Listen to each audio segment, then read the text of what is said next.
Hi വണക്കം മക്കളെ വണക്കം. അങ്ങനെ ഇന്ന് ലാലേട്ടൻ്റെ ultra pro max the Christmas ഗുണ്ട് വൃഷഭയാണ് കണ്ടത്. വൃഷഭയെക്കുറിച്ച് പറയുകയാണെങ്കിൽ വൃഷഭ എന്നല്ല അതിനെ വിളിക്കേണ്ടത്, വേറെയാണ് വിളിക്കേണ്ടത്. തൽക്കാലം ഞാൻ അത് സഭ്യമായ ഭാഷയുടെ ഒരറ്റത്ത് നിന്ന് സംസാരിക്കുന്നത് കൊണ്ട് ഞാൻ അതിലോട്ട് കടക്കണില്ല.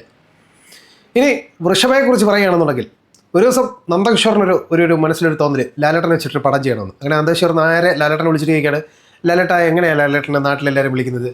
അത് പിന്നെ കംപ്ലീറ്റ് ആക്ടർ എന്നൊക്കെയാണ് പിള്ളേർ വിളിക്കുന്നത്. ഞാൻ അങ്ങനെയൊന്നും അല്ല, എല്ലാം ദൈവത്തിൻ്റെ ഒരു മായയല്ലേ കുട്ട, എല്ലാം അങ്ങനെ സംഭവിച്ചു പോകുന്നു.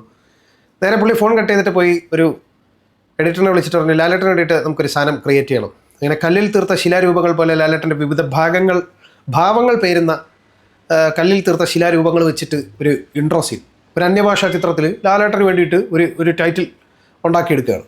അത് രസമുണ്ടായിരുന്നു കാണാൻ. പക്ഷേ അയാൾ മറന്നുപോയി, കംപ്ലീറ്റ് ആക്ടർ എന്നാണ് പറഞ്ഞത്. പക്ഷേ പുള്ളി ഇവിടെ ടൈപ്പ് ചെയ്ത് വന്നപ്പം കംപ്ലീറ്റ് സ്റ്റാർ എന്നായിപ്പോയി. വേണ്ടായിരുന്നു, അതിൻ്റെ ആവശ്യമില്ലായിരുന്നു. അത് കണ്ടപ്പോഴേ മനസ്സ് മരടിച്ചു പോയി. പിന്നെ നേരെ പടത്തിലോട്ട് കിടക്കുകയാണ്. സാധാരണ VFXലൊക്കെയാണ് ഒരു രാജ്യമൊക്കെ നമ്മൾ ഈ അടുത്ത കാലത്തൊക്കെ കണ്ടത്.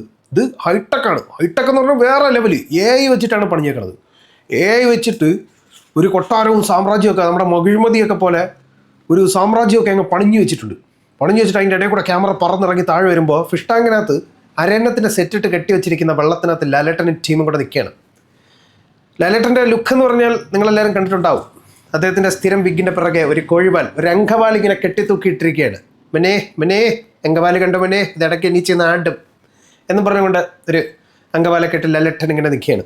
അവിടെ ഒരു ഇൻസിഡൻറ്റ് നടക്കുന്നുണ്ട്. ആ ഇൻസിഡൻറ്റിൻ്റെ ഒരു ആഫ്റ്റർ എഫക്റ്റാണ് പ്രസൻറ്റ് കാലഘട്ടത്തിൽ ജീവിക്കുന്ന മോഹൻലാലിനെ ഹോണ്ട് ചെയ്യുന്നൊരു സാധനം. ഇതിൻ്റെ പിന്നാലെ പോകുന്നതാണ് കഥ. ട്രെയിലറൊക്കെ കണ്ടുള്ളവർക്ക് മനസ്സിലാവും.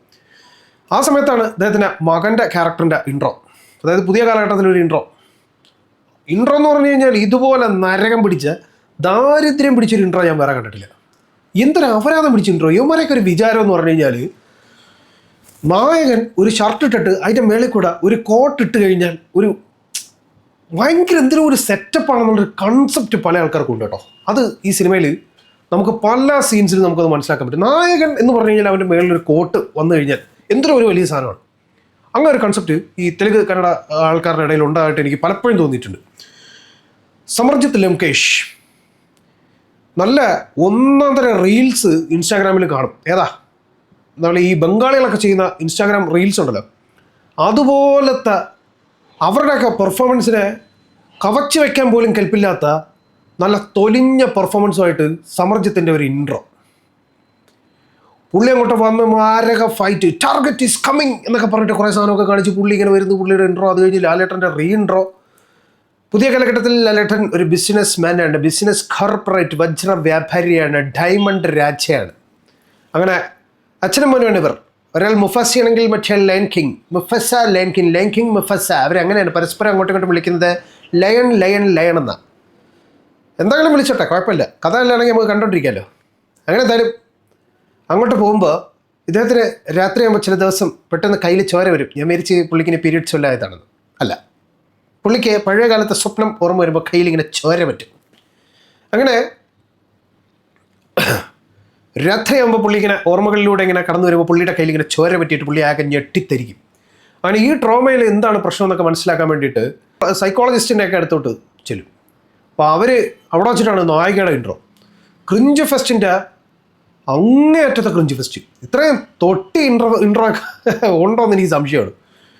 ഒരു ഹോസ്പിറ്റലിൽ ഭ്രാന്തനായ ഒരാൾ കിടന്ന് ബഹളം വയ്ക്കുകയാണ്. അപ്പോൾ നമ്മളിങ്ങനെ നോക്കിയിരിക്കുകയാണ്, പുള്ളിയുടെ സൈഡിൽ പുള്ളിയുടെ ഭാര്യയൊക്കെ നിൽക്കണം. അപ്പോൾ ഞങ്ങളിങ്ങനെ ഭയങ്കര ഇതായിട്ട് നോക്കിയിരിക്കണം, എന്താണ് സംഭവിക്കാൻ പോകുന്നത്. ക്രിഞ്ചാണെന്ന് നമുക്കറിയാം, എന്തായാലും എന്താണ് വെറൈറ്റി എന്നുള്ളത് നോക്കാമല്ലോ. അപ്പോൾ നായിക ഇങ്ങനെ കയറി വന്നിട്ട്, ഹേയ് മിണ്ടാതിരിക്കൂ, ഞാനൊന്ന് പറയുന്നത് കേൾക്കൂ. അപ്പോൾ ഉടനെ ഭ്രാന്തൻ മിണ്ടാതാവുന്നു. ഞാൻ കേൾക്കില്ല, ഞാൻ എല്ലാവരെയും കൊല്ലും എന്നൊക്കെ പറഞ്ഞിട്ട് കുറേ പരിപാടിയൊക്കെ പിടിച്ച് അവസാനം ഇവിടെ നിന്ന് ചിരിക്കുന്നു. നിങ്ങളെന്തിനാ ചിരിച്ചത്? പിന്നെ ചിരിക്കാതെ ഒരാൾ കളഞ്ഞിട്ട് പോയി എന്ന് കരുതി സ്വന്തം ജീവൻ കളയാൻ പോകുന്ന ഒരാളെ നോക്കി ചിരിക്കാനല്ലാതെ പിന്നെ എനിക്ക് എന്താ ചെയ്യാൻ പറ്റുക? ഭ്രാന്തൻ്റെ മൈൻഡ് മാറി. അപ്പോഴാണ് ഞാൻ തന്നെ ആലോചിക്കണേ, ഒരാൾ പ്രേമിച്ചിട്ട് കളഞ്ഞിട്ട് പോയാ അപ്പോൾ കൂടെ കിടങ്ങിയ ഭാര്യയല്ലേ? അപ്പോഴാണ് അവൻ പറയുന്നത് അത് അവൻ്റെ അമ്മയാണെന്ന്. അവനെ കണ്ടാലേ 70-75 പ്രായം പറയാം. അപ്പോൾ അതിൻ്റെ അപ്പുറത്തേക്കിടെ പാവം അമ്മച്ചീനെ ഞാൻ വിചാരിച്ച ഒരു ഭാര്യ ഭർത്താവ് കൊടുന്നു. പിന്നാണ് പറയുന്നത് അവൻ്റെ അമ്മയാണ്, ഇവൻ പ്രേമിച്ച വേറൊരു പെണ്ണിനെയാണ്. അവൾ കളഞ്ഞിട്ട് പോയതിൻ്റെ വിഷമത്തിലാണ് ഭ്രാന്താശുപത്രി വന്ന് കിടക്കുന്നത്. ഇനി ആത്മഹത്യ ചെയ്യാൻ പോകണം. അങ്ങനെ നായികയുടെ ക്രിഞ്ച് ഇൻട്രോ ഒക്കെ കഴിഞ്ഞിട്ട് പിന്നെ അങ്ങോട്ട് കഥ അങ്ങ് വികസിക്കുകയാണ്. ഒരേ സമയം തന്നെ പഴയ കാലഘട്ടത്തിലേക്കും പുതിയ കാലഘട്ടത്തിലേക്കും പോകുന്നു. ഇതിനിടയിൽ നായിക എടുത്തങ്ങ് ലവ് അറ്റ് ഫസ്റ്റ് സൈറ്റ് വരും. ഉടനെ അച്ഛനെ വിളിച്ചിട്ട് പറയും, അച്ഛാ എനിക്ക് ഒരു പെൺകുട്ടിയെ ഇഷ്ടമായി അച്ഛാ, മോനെ ഞാൻ മരുമകളെ കാത്തിരിക്കുകയാണ്, നിങ്ങൾ രണ്ടുപേരും ഇവിടെ വരണം എന്ന് പറയുന്നു. പിറ്റേന്ന് രാവിലെ മോൻ ട്രിപ്പിന് പോകാൻ നേരത്തെ അച്ഛൻ പറയുന്നു, മോനെ എല്ലാം കഴിഞ്ഞ് സർവം നിർവ്വാണ എന്ന് പറയുമ്പോഴത്തേക്കും മോൻ പറയാണ്, അയ്യേ വാണമോ സെക്സോ അങ്ങനെയൊക്കെയാണോ അച്ഛാ പ്രണയത്തെക്കുറിച്ച് അച്ഛൻ കരുതി വെച്ചിരിക്കുന്നത്? നിർവ്വാണ എന്തിനാണ്, സെക്സ് എന്തിനാണ് എന്ന് തിരിച്ചറിവില്ലാത്ത കഴുതകൾ എന്ന് വേണം ആ രണ്ട് ക്യാരക്ടേഴ്സിനെ എഴുതിയവനെ വിളിക്കാൻ. അത് കഴിഞ്ഞിട്ട് പിന്നെ കഥ അങ്ങ് ഭയങ്കര വേൾഡിലേക്കൊക്കെ മാറുകയാണ്. ഇതിനകത്ത് അത്യാവശ്യം ഒരു കഥയുടെ സ്കോപ്പ് എന്ന് പറഞ്ഞു കഴിഞ്ഞാൽ കുറച്ച് പോർഷൻസ് നമുക്കിങ്ങനെ ഇങ്ങനെ ഒരു പ്ലോട്ടാണെന്ന് പറയുമ്പോൾ കേൾക്കുമ്പോൾ കൊള്ളാം എന്ന് തോന്നൽ വരും. പക്ഷേ ഇതിനകത്ത് ഇവർ ചെയ്തു വച്ചിരിക്കുന്ന പരിപാടികളെന്ന് പറഞ്ഞു കഴിഞ്ഞാൽ ലോകത്താരും ഇതുപോലത്തെ അപരാധങ്ങൾ ചെയ്തു വയ്ക്കില്ല. അങ്ങനെ വേണം പറയാം, അപരാധങ്ങൾ ചെയ്തു വയ്ക്കില്ല. ഞാൻ ഈ പടത്തിൻ്റെ പോയിന്റ്സ് സത്യം പറയാൻ ഒരു റിവ്യൂ പോലും ഇങ്ങനെ എഴുതി വെച്ച് ഇതുവരെ ചെയ്തിട്ടില്ല. പക്ഷേ ഇതൊക്കെ പറയാതിരിക്കാൻ പറ്റില്ല. അത് കഴിഞ്ഞിട്ട് പിന്നെ ഈ മകനായിട്ടുള്ളവൻ്റെ റൊമാൻറ്റിക് സാങ് സാംസിയസൊക്കെയാണ് മ്യൂസിക് ചെയ്തിരിക്കുന്നതെന്നാണ് മനസ്സിലാക്കുന്നത്. അങ്ങനെ ആ പാട്ട് മലയാളത്തിലായിരുന്നു. നല്ല കൈരളിക്ക് പണി കുറഞ്ഞു. അതാണ് ഒറ്റ വാക്കി പറയുകയാണെങ്കിൽ കൈരളിക്ക് പണി കുറഞ്ഞു. ഒരു ഡയറക്ടർ ഇട്ടാൽ മതി, വേറെ ബുദ്ധിമുട്ടില്ല. അത് കഴിഞ്ഞ് ലാലേട്ടൻ്റെ ഡയലോഗ്സിനെ ഇവർ, അതായത് നമ്മളെ മലയാളത്തിൽ ഹിറ്റായ ഡയലോഗ്സിനെ വേറൊരു ഫോമിലേക്ക് മാറ്റിയിട്ട് അന്റാർട്ടിക്കയിലേക്ക് ഐസ് കയറ്റി വിടല്ലേ മോനെ, ഫ്രഷ് അങ്ങ് അടിച്ചു കയറി നെഞ്ചത്തോട്ട് ഫ്രഷ് അടിച്ചു പോയി നെഞ്ചത്ത്. അത് കഴിഞ്ഞിട്ട് അതിമോഹം എന്നെ മോനെ അതിമോഹം. എഴുതാൻ ഡയലോഗ് ഇല്ലെങ്കിൽ വേറെ എന്തെങ്കിലുമൊക്കെ എഴുതി പോയിടേ ചിരി വരുന്ന കുറേ സാധനങ്ങൾ. അത് കഴിഞ്ഞിട്ട് ഈ നായകൻ്റെ ഒരു വിഷയമുണ്ട്. അതായത് ഇൻ്റർവെല്ലിൽ സീനാകുമ്പോഴത്തേക്ക് കൊടൂര സംഭവം വരെയാണ്. ഒരു വില്ലൻ ലാലേട്ടൻ്റെ മോനെ കൊല്ലാനായിട്ട് വന്നിരിക്കുകയാണ്. എന്നിട്ട് ഞാൻ നോക്കുമ്പോഴത്തേക്കൊണ്ട് ആറാട്ടിലെ അതേ ഫൈറ്റ്, ആളുകൾ മാത്രം ചെറിയ ചേഞ്ച്, ബാക്കി ഒന്നിലും ചേഞ്ചില്ല. കോസ്റ്റ്യൂമൊക്കെ തന്നെ ഏകദേശം അതുപോലെ തന്നെ അതേപോലത്തെ ഒരു ഫൈറ്റ്. ഞാൻ സത്യം പറഞ്ഞ ഈ പടത്തിൽ ടീച്ചറോ എന്തോ ഒരു സാധനം ഞാൻ ഇങ്ങനെ യൂട്യൂബിൽ കണ്ടിരുന്നപ്പോൾ ഞാൻ ഈ ഷോർട്സ് കട്ട് ചെയ്തിട്ടപ്പോൾ ഞാൻ വിചാരിച്ചത് എന്തത് ആറാട്ട് ആ സെയിം സാധനം അതേപോലെ വേറെ ഒരു വ്യത്യാസമില്ല. പക്ഷേ ആറാട്ട് ഫാർ ബെറ്റർ ആ ഫൈറ്റൊക്കെ വെച്ച് നോക്കുകയാണെങ്കിൽ. അങ്ങനെ ലാലേട്ടൻ്റെ മോൻ ചവിട്ടി പുറത്തേക്കിടുകയാണ്. പിന്നെ മാരക ഫൈറ്റ്. അത് കഴിഞ്ഞിട്ട് ലാലേട്ടൻ ഇങ്ങനെ ഇറച്ചി വെട്ടണമെന്നൊക്കെ ഒരു ഏട്ട് വെട്ട്.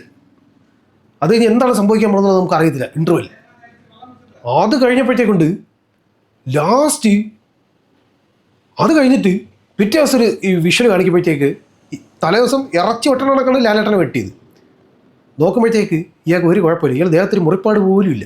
എന്നിട്ട് ലാലേട്ടൻ വന്ന് ചോദിക്കുകയാണ്, എന്തിനാ അവനെ ചെങ്ങലയിലിട്ടിരിക്കുന്നത്, അയച്ചു വിടൂ, ഇവന് ഭ്രാന്താണ്. അവനല്ലടാ ഭ്രാന്ത്, എനിക്കാ ഭ്രാന്ത്.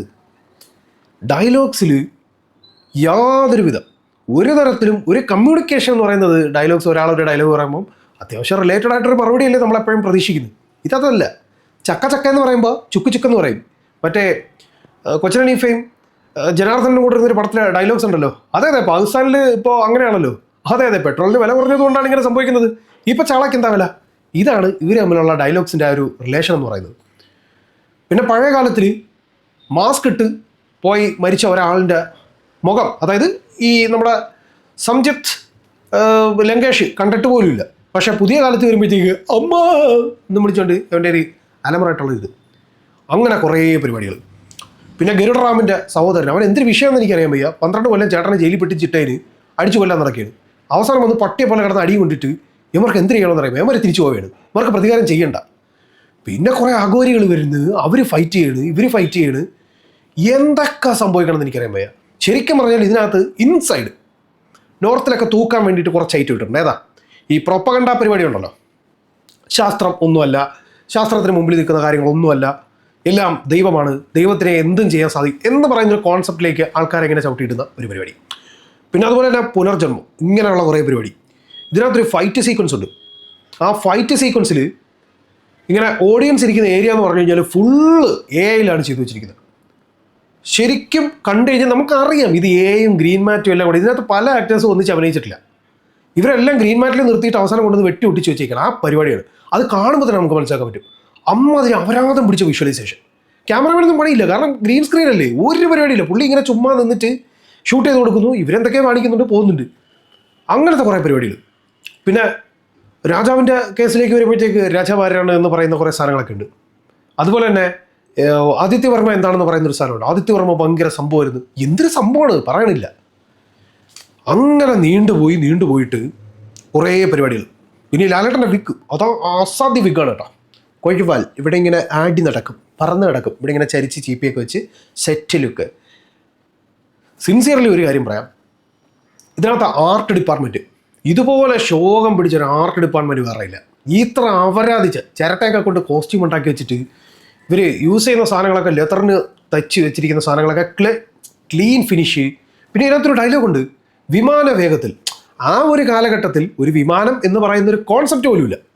വിമാനം ശരവേഗത്തിലെന്ന് സാധാരണ ഈ പറയുന്ന ബാലകളിലാണെങ്കിലും നാടകങ്ങളിലാണെങ്കിലും ഈ പുരാണങ്ങളിലാണെങ്കിലും ഒക്കെ ശരവേഗത്തിൽ, കാരണം ആ സമയത്ത് ഉപയോഗിക്കുന്ന ഏറ്റവും വേഗതയേറിയ വസ്തുക്കളോ അങ്ങനെയൊക്കെയുള്ള സാധനത്തിലായിട്ടായിരിക്കും റിലേറ്റ് ചെയ്തത്. ഇതിനകത്ത് വിമാന വേഗത്തിൽ എന്നൊക്കെ പറഞ്ഞപ്പോഴത്തേക്ക് ഞാൻ ആ കാലഘട്ടത്തിൽ വിമാനവും ഏത് വിമാനം?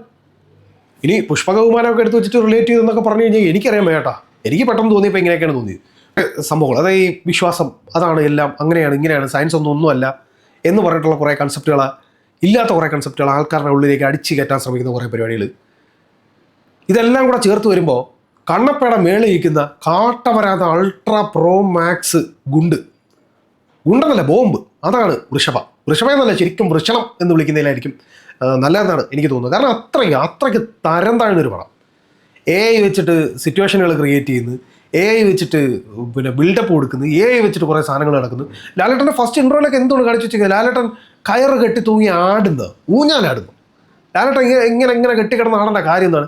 വർഷത്തിൽ ഒരു സിനിമ നല്ലൊരു സ്ക്രിപ്റ്റ് നോക്കി ചെയ്തിട്ട് മര്യാദയ്ക്ക് അവിടെ ഇരിക്കാനുള്ളത്. ഇനി പുള്ളിക്ക് എന്താണ് എക്സ്പ്ലോർ ചെയ്ത് തീർക്കാനുള്ളത്? അപ്പം നല്ല സ്ക്രിപ്റ്റുകൾ നോക്കിയിട്ട് അത് ചെയ്യുക. ഇപ്പം തുടരും ഞാൻ ഭയങ്കര ഇമോഷണൽ ഇതായൊരു സാധനമാണ്.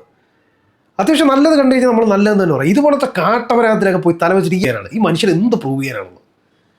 ഇത്രയും പെർഫോം ചെയ്യാൻ കഴിവുള്ളൊരു മനുഷ്യൻ അവിടെ കിടന്ന് ചുമ്മാ താറും പാട്ടായിട്ട് അടിക്കണമെന്നാണ് അവരിട്ട് അടിക്കുന്നത്. ക്യാരക്ടറിൻ്റെ ക്വാളിറ്റി നോക്ക്. ചുമ്മാ ബന്ധത്തിൻ്റെ പേര് പറഞ്ഞിട്ട് ചുമ്മാ പോയി തല വെച്ച് കൊടുത്തിട്ട് ഇങ്ങനെ ലാലേട്ടൻ എന്തിനാണ് ഇങ്ങനെ ചെയ്യുന്നത്? അത് ലാലേട്ടന് ഇങ്ങനെ ഒരു ക്യാരക്ടർ ചെയ്യാനുള്ളൊരു ഗ്രിപ്പില്ല. പ്രത്യേകിച്ചും രാജാവ് എന്നൊക്കെ ഉള്ളൊരു കൺസെപ്റ്റിൽ പുള്ളി ഇങ്ങനെ നടന്നു വരുമ്പോഴത്തേക്ക് തന്നെ അല്ലേ അനങ്ങി പതുങ്ങി ഇങ്ങനെയൊക്കെയുള്ള കുറേ നടത്തിയും കുറേ പരിപാടികൾ അതൊന്നും പുള്ളിക്ക് ചേരുന്നതല്ല. പുള്ളിക്ക് പറ്റും. ഇപ്പോൾ ഏതാ സ്ഫടികം, നരസിംഹം ഇങ്ങനെയൊക്കെയുള്ള സാധനങ്ങളൊക്കെ വെച്ച് നോക്കുകയാണെങ്കിൽ പുള്ളിക്ക് അടിപൊളിയായിട്ട് പറ്റും. പക്ഷേ ഇതൊന്നും പുള്ളിക്ക് ഇവിടെ ചേരുന്നില്ല, ഒത്തു വരുന്നില്ല. പുള്ളിയുടെ കൊടുത്തിരിക്കുന്ന ഡയലോഗ്സൊക്കെ ആണെങ്കിലും അതിമോഹമനമനെ ദിനേശ അതിമോഹം, ഇതൊക്കെ എന്തിനാണ്? അയാൾ ഓൾറെഡി പറഞ്ഞു വെച്ച സാധനങ്ങൾ വീണ്ടും പുള്ളിയെ കൊണ്ട് ഇങ്ങനെ പറയിപ്പിക്കുക. ഇത് ഒരു കേട്ട പടം. ചുരുക്കം പറഞ്ഞാൽ നിങ്ങൾ തിയേറ്ററിൽ പോയിട്ട് ആദ്യത്തെ ഒരു 10 മിനിറ്റിനകത്ത് ഇതൊരു മലങ്കൾട്ടാണെന്ന് മനസ്സിനെ പറഞ്ഞ് പഠിപ്പിക്കുകയാണെങ്കിൽ പിന്നെ നിങ്ങൾ കാണാൻ പോണത് അത് നിങ്ങൾ അൾട്രാ വൈഡ് കോമഡി സിനിമയായിരിക്കും. അൾട്രാ പ്രോമാക്സ് കോമഡി പടം നിങ്ങൾ ഫുള്ളി എൻ്റർടൈൻ ചെയ്ത് നിങ്ങൾ തിയേറ്റർ വിട്ട് പോകുമ്പോൾ നിങ്ങൾക്ക് ഫുള്ളി സാറ്റിസ്ഫൈഡ് ആയിട്ട് പോകാൻ പറ്റുന്ന ഒരു അൾട്രാ പ്രോമാക്സ്. ലാലേട്ടൻ എല്ലാ ക്രിസ്മസിനും ഉള്ളതാണ് ഒരു ബോംബ് പൊട്ടിക്കണമെന്നത്. അത് ഇത്തവണയും പൊട്ടിച്ചിട്ടുണ്ട് പുള്ളി. അപ്പോൾ ഒരു അൾട്രാ പ്രോമാക്സ് പടം കാണാൻ വേണ്ടിയിട്ട് തിയേറ്ററിലോട്ട് പോവുകയാണെന്നുണ്ടെങ്കിൽ നിങ്ങൾ ധൈര്യമായിട്ട് വിട്ടോ, ഒരു പ്രശ്നമില്ല. ഇതിനകത്ത് വേറെ ഒരു ആക്ടേഴ്സിനെ കുറിച്ച് ഒന്നും പറയുന്നില്ല. കാരണം ആർക്കും ഒന്നും ചെയ്യാനില്ല, ചുമ്മാ എല്ലാം ഇവിടെ വാല നടക്കുന്ന ഒരു റോക്കറ്റ് പടം. അപ്പോൾ കൂടുതലൊന്നും പറയില്ല. ഇൻഷോർട്ട് വലിയ സിനിമ കിടക്കുന്ന റേറ്റിംഗ് 1.5 ഔട്ട് ഓഫ് 5 ആണ്. അഭിപ്രായങ്ങൾ വ്യക്തിപരം, സിനിമ തിയേറ്ററിൽ തന്നെ കണ്ട് വിലയിരുത്തുക. നിങ്ങളുടെ സിനിമ കണ്ടവരാണെങ്കിൽ നിങ്ങളുടെ അഭിപ്രായങ്ങൾ കമന്റ് ചെയ്യാൻ മറക്കരുത്. അപ്പോൾ പുതിയ വീഡിയോസും റിവ്യൂസും റോസിംഗ് വീണ്ടും വരുന്നതായിരിക്കും. അതുവരേക്കും